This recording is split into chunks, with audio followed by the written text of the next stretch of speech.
अस्सलामुअलैकुम, welcome back to my channel lifestyle with Ruch में। आज जो मैं आप लोगों के लिए रेसिपी लेकर आई हूँ, ये स्पेशल बच्चों के लंच बॉक्स के लिए है।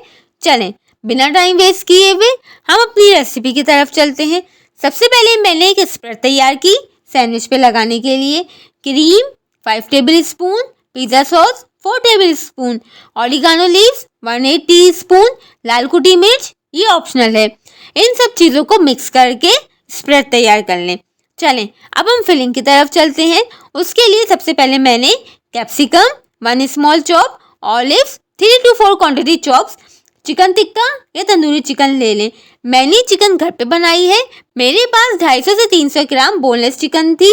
उसको मैंने नमक, काली मिर्च, गरम मसाला, लाल कुटी मिर्च, लीमू और ज़रा सा चाट मसाला डालकर मैंने मैरिनेट कर लिया और फिर कुक कर लें और फिर ठंडा करके श्रेडेड कर लें। अनियन 2 टेबल स्पून चॉप, इन सब चीज़ों को डालकर मिक्स करके फिलिंग तैयार कर लें।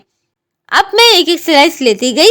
सबसे पहले मैंने इसके ऊपर स्प्रेड लगाई, फिलिंग रखी, चीज़ रखी और दूसरी स्लाइस से मैंने कवर कर दिया। फिर मैंने सैंडविच मेकर को हल्का सा ऑयल से ग्रीस कर लिया और इस तरह मैंने सारे सैंडविचेस को रेडी कर लिया।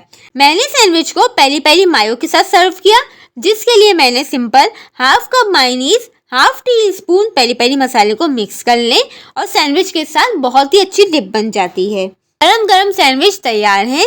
इसको बनाएं, इंजॉय करें और मुझे अपने फीडबैक से ज़रूर आगाह कीजिएगा। और अगर आपको मेरी रेसिपी पसंद आई हो तो मेरे चैनल को like, share, subscribe and comment करना मत भूलिएगा।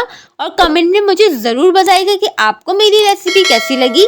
अपना बहुत सा ख्याल रखिएगा, दुआ में याद रखिएगा। अल्लाह हाफिज़।